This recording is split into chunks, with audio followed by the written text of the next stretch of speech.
Selamat datang di channel Pemuja Malam. Jangan lupa like, share, and subscribe ya. Terima kasih. Chapter 17 Terlalu Takut, Terlalu Cemas. Sebelum pulang, sesuai perintah Gervario tadi, Erna pun menghadap pada kedua orang tersebut. Dengan terpaksa, ia meminta maaf pada Mentari. Maafkan atas kelancangan saya, Bu Mentari. Saya berjanji tidak akan mengulanginya kembali, ujar Erna dengan wajah tertunduk. Tentu saja ia mengatakan itu dengan perasaan tak ikhlas. Dalam hati, ia menggerutu tak henti-henti. Erna heran, mengapa nasib Mentari bisa seberuntung itu? Sudahlah kaya, sekarang disukai atasannya pula. Suaminya jadi bawahan Mentari, dan dirinya jadi bawahan calon suami Mentari. Mengapa mereka bernasib sama-sama jadi kacung sih? Berharap jadi istri bos, malah jadi kacung. Tunggu saja kau Tari, kalau Dedi sudah menceraikan istrinya dan menikahiku. Aku pasti akan jadi orang kaya juga dan kau pasti takkan bisa merendahkanku lagi.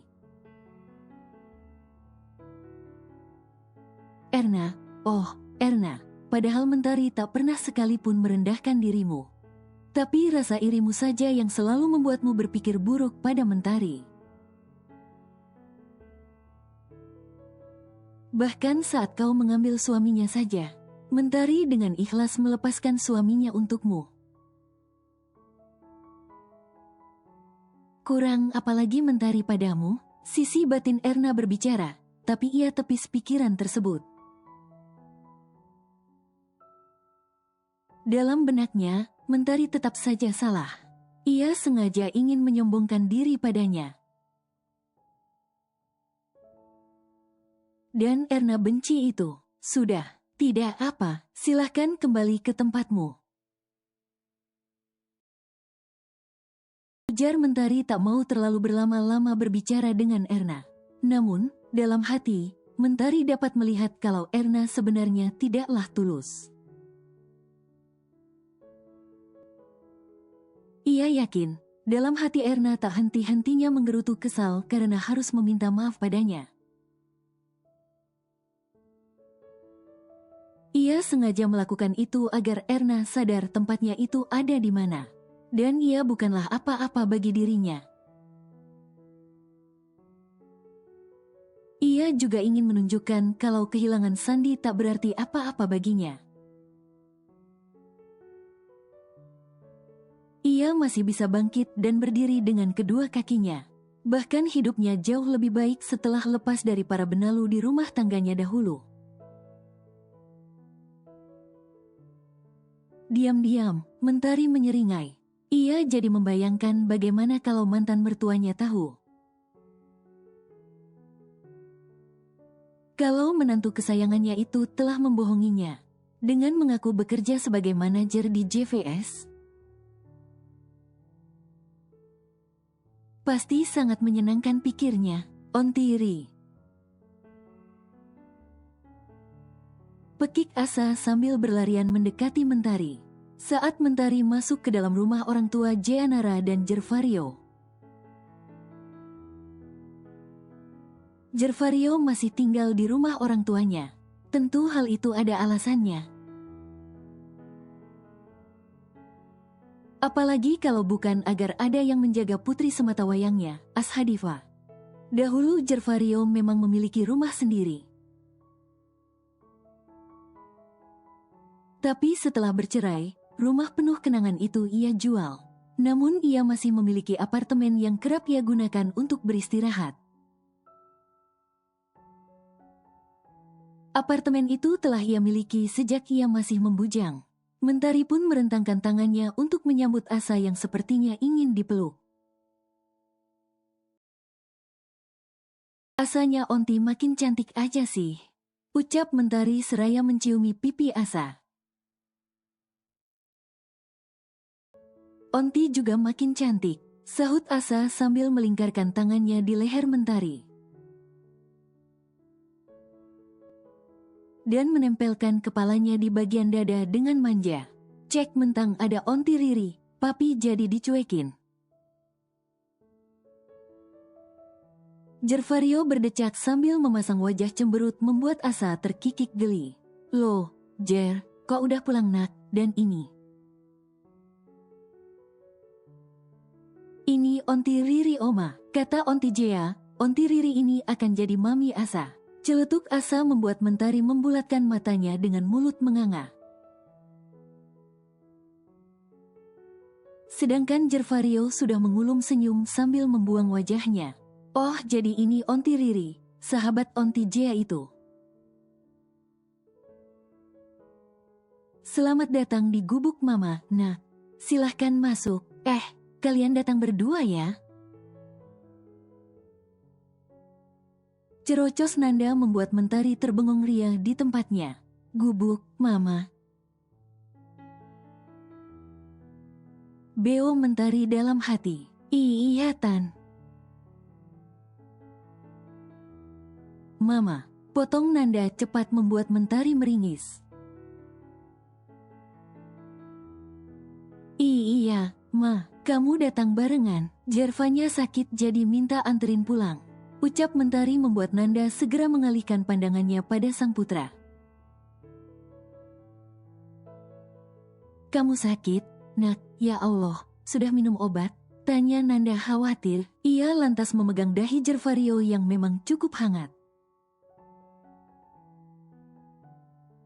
Cuma masuk angin aja kayaknya, Ma. Mama nggak usah khawatir gitu.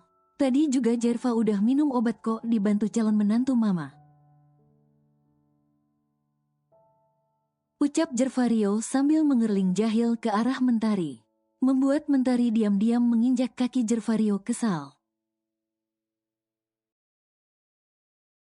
Aduh, kamu kenapa, sayang? Kok kaki aku diinjeksi? Cie udah sayang-sayangan aja. Seloroh Jeanara yang baru saja datang. Astaga, dua orang ini asem banget pada ngerjain gue mulu sih. Gerutu Mentari dalam hati. Udah deh J, gak usah ikut-ikutan saudara kamu yang nyebelin ini deh. Enak aja panggil sayang-sayang. Emang kapan aku jadi sayangnya kamu? Ketus Mentari sambil bersungut-sungut. Jeanara dan Nanda terkekeh geli melihat ekspresi Mentari yang sedang cemberut.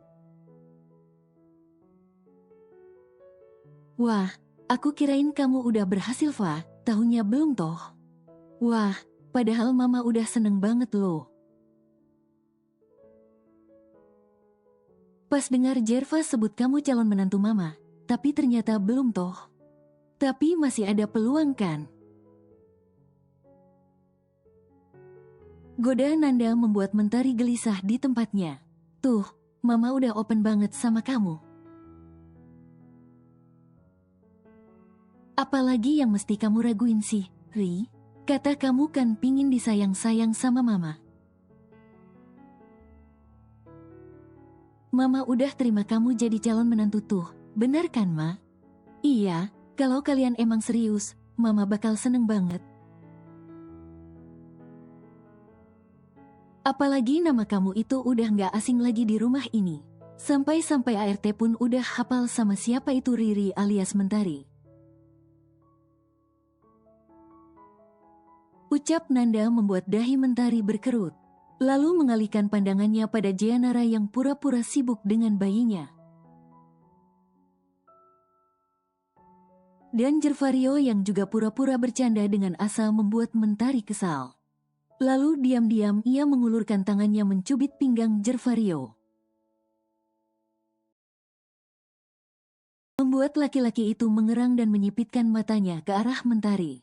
Mentari justru melotot membuat Nanda tertawa terbahak-bahak. Interaksi kalian lucu banget deh. Mama ke belakang dulu ya, tadi lagi bikin kue. Semoga aja sebentar lagi matang, ucap Nanda seraya berlalu dari hadapan Mentari, Jervario, Jeanara, dan Ashadiva. Jerka, shoot, Asa, bobok siang dulu ya sama Mbak Titi. Ujar Jervario sambil mengusap rambut Asa yang matanya sudah sedikit sayu. Asa boleh bobok sama onti Riri nggak?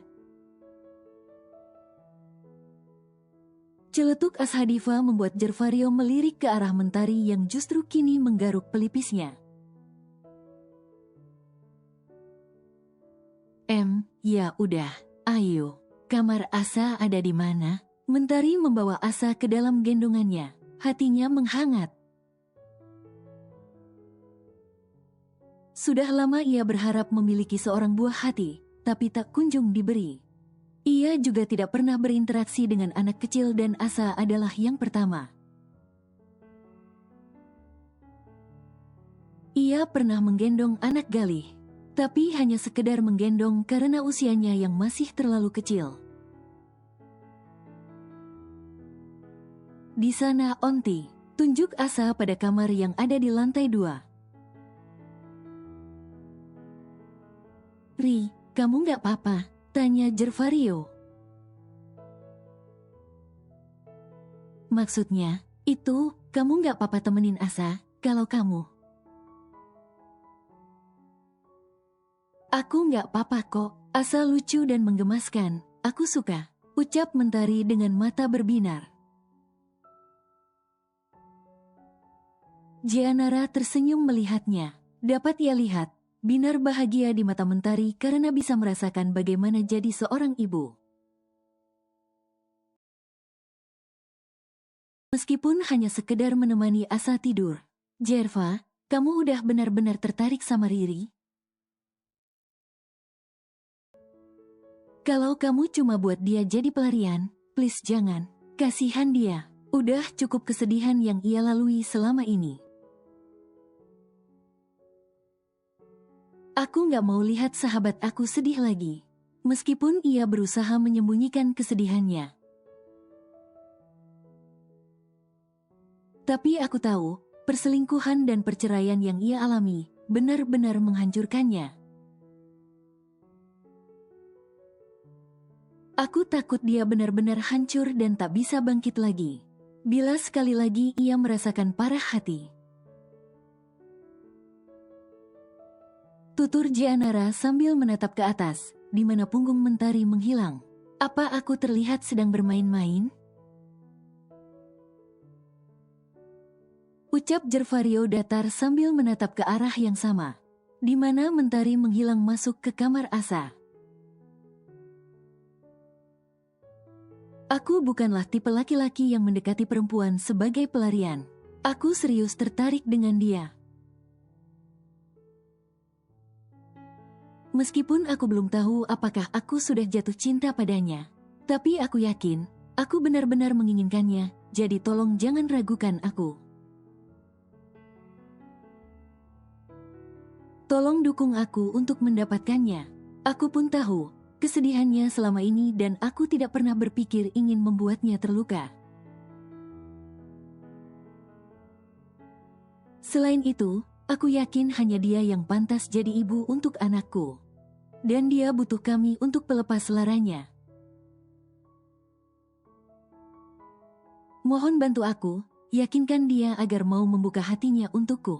Ucap Jervario penuh kesungguhan. Tapi kau tahu kan, dia memiliki ketakutan tidak bisa memberikan keturunan. Hal itu yang menjadi salah satu alasan ia enggan membuka hatinya lagi. Terlalu takut, terlalu cemas. Meskipun hasil tes menyatakan dia subur, tapi dia tetap saja ragu. Kau tahulah alasannya, suaminya baru berhubungan dengan wanita lain dalam hitungan bulan saja bisa hamil. Lalu ia sudah 5 tahun menikah tapi tak kunjung hamil. Rasa ketakutannya itu seakan sudah terpatri kuat dalam relung jiwanya. Bukankah hamil itu hak prerogatif Allah? Kalau memang Allah tidak menakdirkannya hadir, kita bisa apa selain menerima? Lagi pula, bukankah aku sudah punya Asa? Diberi lagi alhamdulillah, tidak juga tidak apa. Allah lebih tahu apa yang terbaik bagi kita, hambanya. Pungkas Jervario yang membuat Jeanara seketika bungkam. Sebagai saudara, aku pasti akan membantumu. Tapi aku juga akan bertindak bila sewaktu-waktu kau menyakitinya. Dia lebih dari sekedar sahabat bagiku, ingat itu. Tegas Jeanara setelah bungkam beberapa saat yang lalu. Kenapa kamu diam aja sih, Ri? Tanya Jervario saat selama dalam perjalanan Mentari hanya diam membisu. Pandangannya selalu mengarah ke jendela, mengamati jalanan yang tampak padat merayap. Karena kini sudah menunjukkan jam pulang baik bagi para pekerja maupun yang lainnya. Ya, sore ini karena Jervario sudah merasa sedikit lebih baik. Ia pun berencana mengantar Mentari pulang ke apartemennya. Awalnya Mentari menolak apalagi ia tahu Jervario masih sakit. Tapi Jervario dengan keras kepala memaksa ingin mengantarkan Mentari pulang. Akhirnya ia pun terpaksa menerima. Kamu masih kepikiran dengan segala kata-kataku kah? Kamu masih menganggap aku ngawur? Asal kamu tahu, Ri, semua yang aku katakan itu serius. Aku tidak membual sama sekali saat mengatakan ingin menjadikan kamu istriku, menantu mamaku. Tutur Jervario, tapi Mentari masih tampak terpaku. Ia tak bergeming sama sekali, membuat Jervario sedikit khawatir. Sedikit banyak memang Mentari sedang memikirkan apa yang akhir-akhir ini Jervario lakukan dan katakan. Tapi kali ini yang mendominasi pikirannya justru permintaan si kecil Ashadifa sebelum ia tertidur tadi.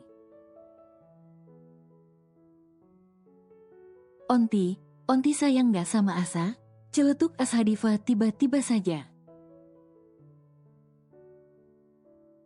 Membuat Mentari yang duduk di samping Asa sambil mengusap puncak kepalanya menatapnya lekat.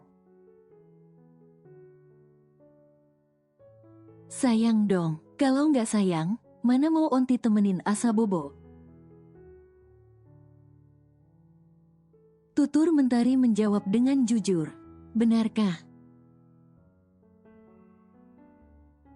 Tanya Asa lagi memastikan. Mentari pun mengangguk dengan pasti. Beneran, sayang, emangnya kenapa Asa nanya kayak gitu?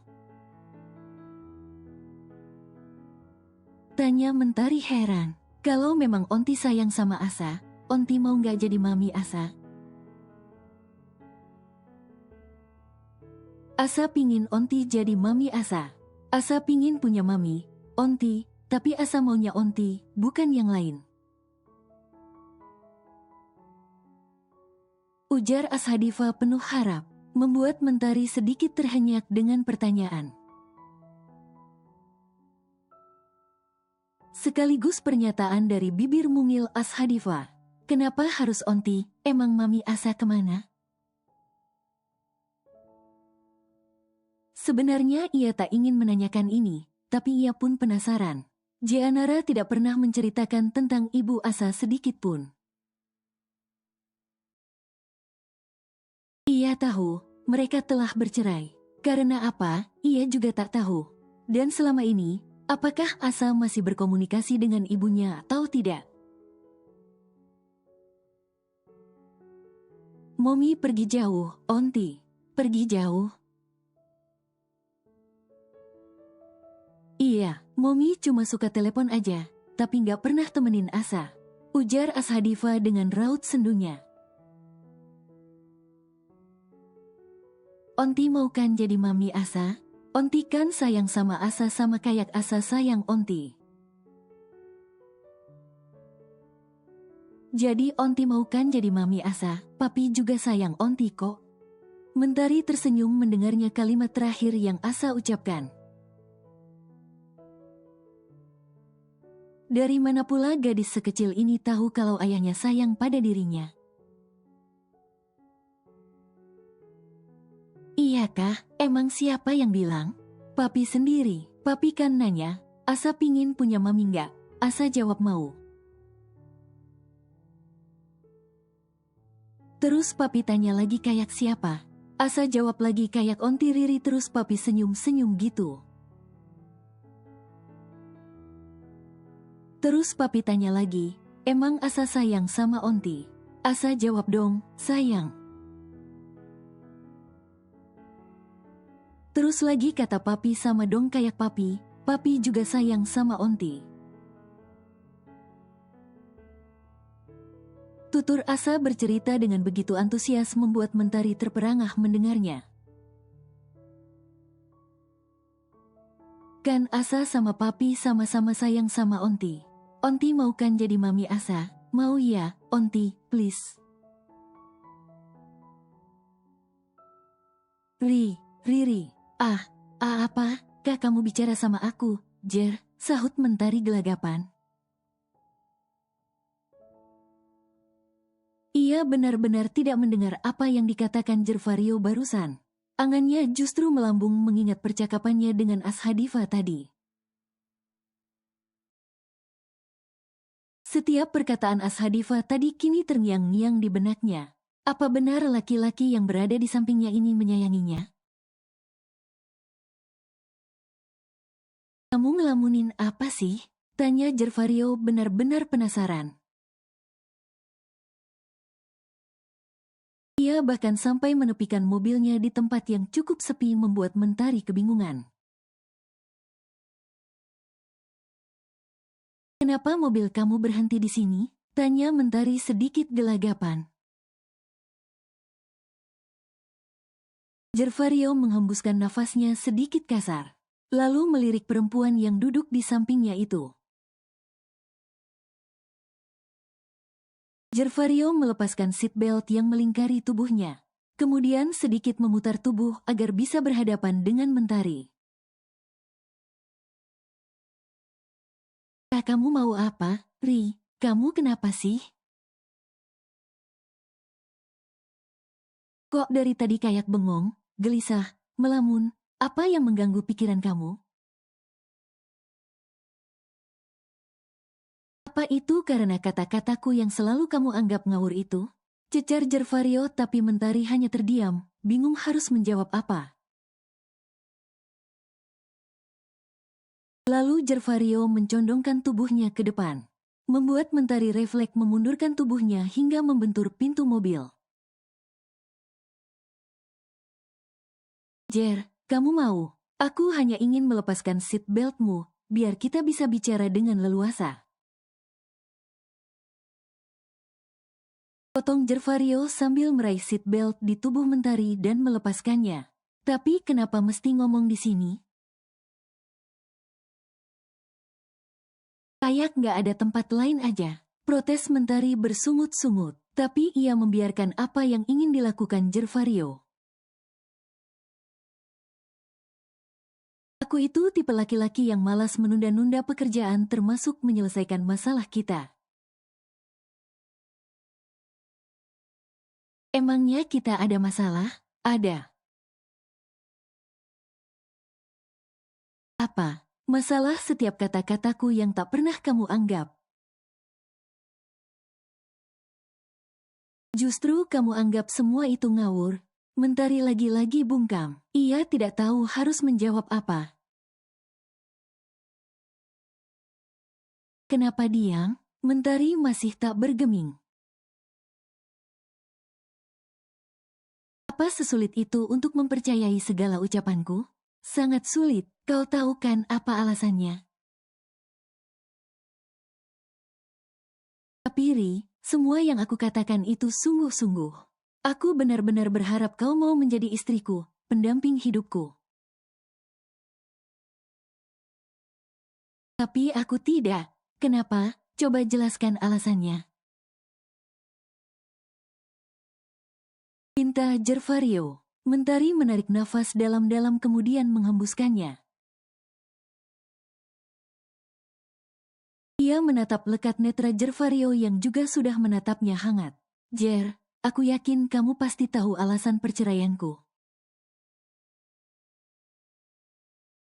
Aku mandul, aku tidak bisa memiliki anak.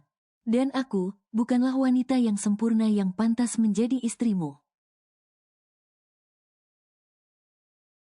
Suamiku diam-diam selingkuh hanya karena aku tidak bisa memberikan keturunan.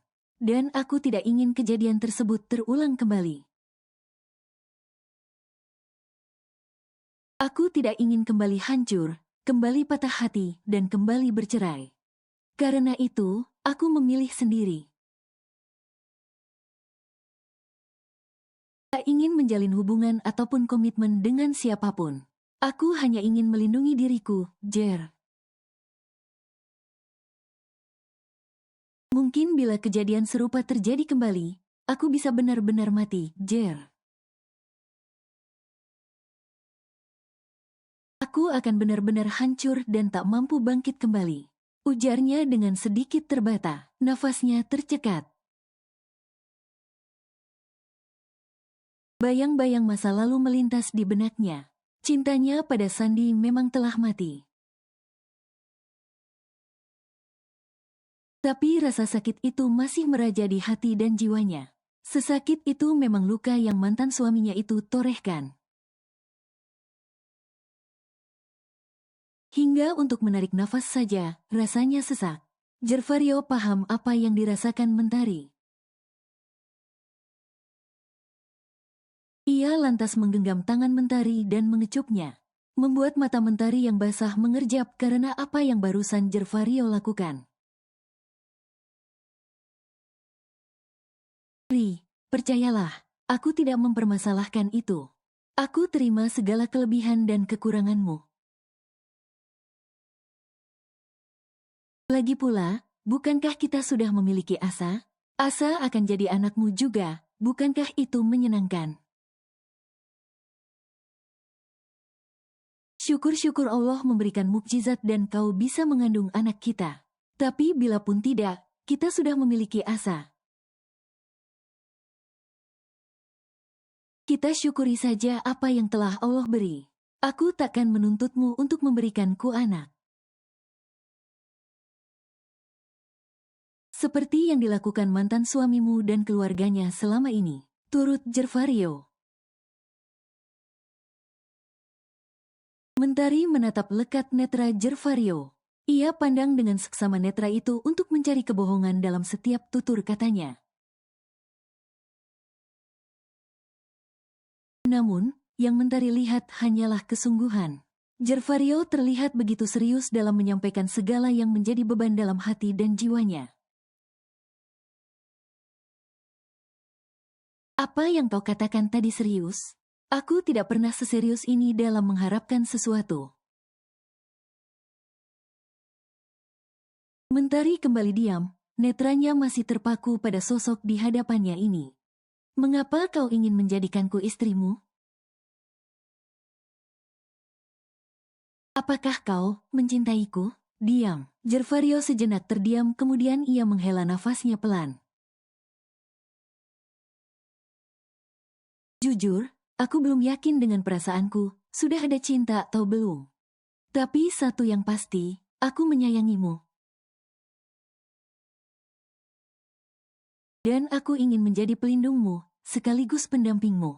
Aku ingin terus menjagamu hingga maut memisahkan kita. Aku tidak butuh kasihan darimu, ucap Mentari datar.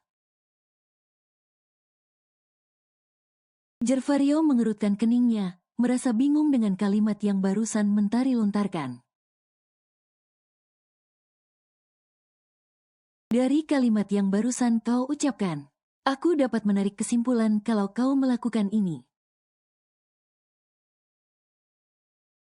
Karena kau merasa kasihan padaku dan aku tidak butuh itu. Aku tidak kasihan padamu, Ri, tapi aku sayang. Jangan salah mengira dengan kata-kataku. Karena aku serius ingin menjadikanmu sebagai pendamping hidupku hingga maut memisahkan kita. Perkara cinta, aku yakin seiring berjalannya waktu, rasa cinta itu akan tumbuh dengan sendirinya. Jangan belum adanya cinta, kau jadi takut untuk membina rumah tangga. Bukankah kau pun dahulu menikah karena cinta, tapi lihatlah akhirnya bagaimana? Tidak semua pernikahan yang dilandaskan kata cinta bisa berakhir happy ending. Yang kita butuhkan adalah komitmen untuk saling percaya, saling setia, dan saling menjaga. Insya Allah, rumah tangga kita akan sakinah, mawadah, dan warohmah. Tolong percayalah padaku, Ri. Jadi bagaimana, Ri? Maukah mau menikah denganku? Mentari tertunduk sambil menatap tangan yang masih menggenggam tangannya itu. Rasanya hangat dan nyaman. Mungkinkah ia bisa kembali membuka hatinya untuk laki-laki di hadapannya ini? Apakah ia bisa memberikan kepercayaan pada laki-laki ini? Apakah ia bisa hidup bahagia sedangkan tak ada rasa cinta di antara mereka? Mentari menghela nafasnya panjang, kemudian kembali mengangkat wajahnya. Menatap lekat netra laki-laki yang tidak mengalihkan pandangannya sejak tadi.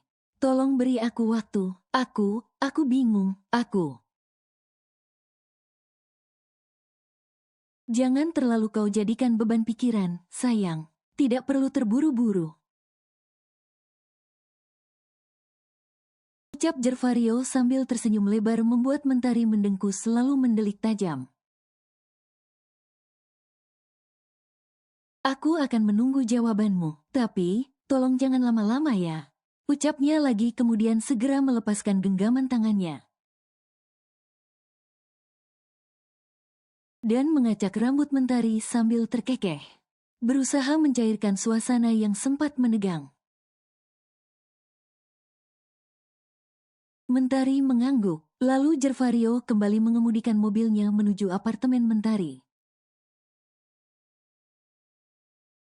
Setelah tiba di depan lobi, Mentari pun melepaskan seat belt. Saat Mentari memutar tubuhnya untuk membuka pintu mobil. Tiba-tiba Jervario menarik lengannya hingga wajahnya menubruk dada Jervario. Wangi parfum Jervario seketika memenuhi rongga hidungnya.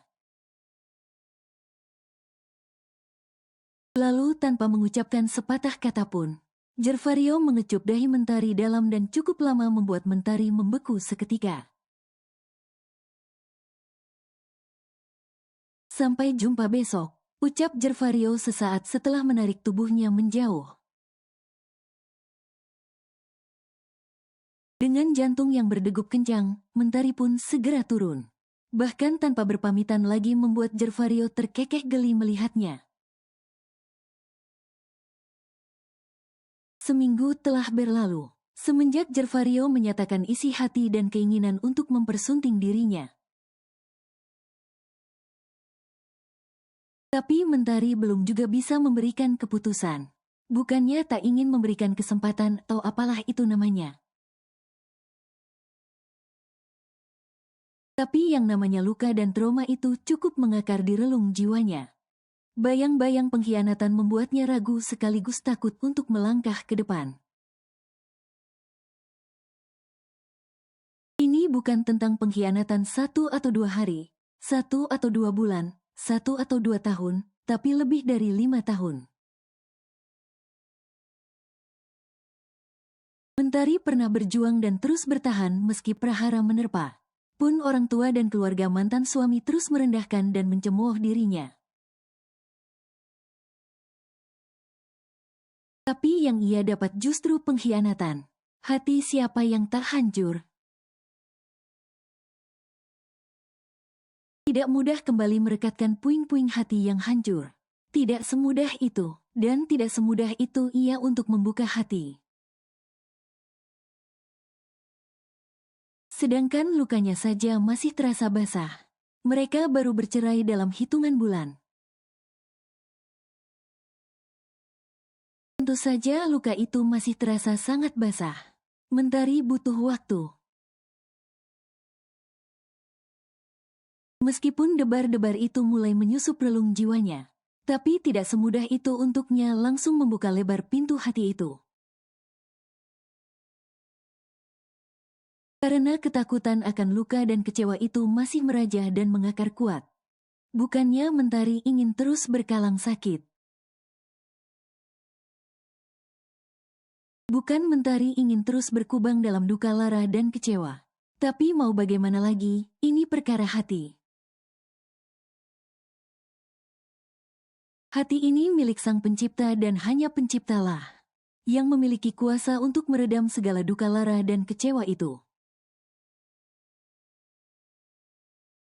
Serta membuka kembali hatinya untuk kembali percaya. Mentari hanya bisa berdoa, semoga hatinya lekas baik-baik saja. Sehingga ia bisa kembali merajut asa dengan orang yang tepat dan mampu dipercaya.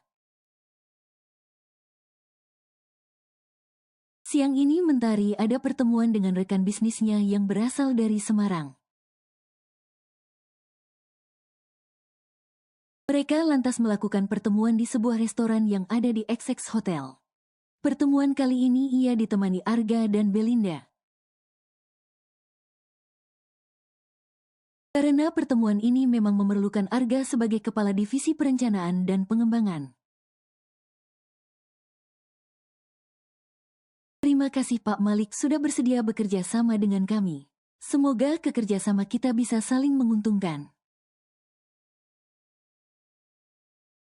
Ucap Mentari seraya menyalami rekan bisnisnya itu. Seharusnya saya yang mengatakan itu, Bu Mentari. Saya sangat senang akhirnya diberikan kesempatan untuk bekerja sama dengan Anda. Semoga ke depannya, kerjasama kita akan semakin solid dan menguntungkan kedua belah pihak. Tukas rekan kerjanya yang bernama Malik itu sambil berjabat tangan. Oh ya, sekali lagi saya minta maaf karena tidak jadi ikut makan siang bersama. Sebab istri saya mendadak tidak enak badan siang ini. Kalau begitu, saya permisi.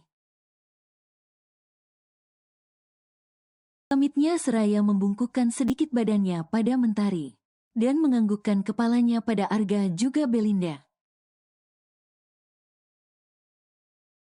Iya Pak, tidak apa-apa. Pasti istri Anda sedang sangat membutuhkan Anda saat ini. Sahut Mentari ramah. Setelah Pak Malik benar-benar berlalu, mereka pun kembali duduk di tempat masing-masing. Kita lanjut langsung makan saja, gimana? Saya sudah lapar, ternyata meeting kali ini cukup menguras tenaga ya. Seloroh Mentari sambil tersenyum lebar.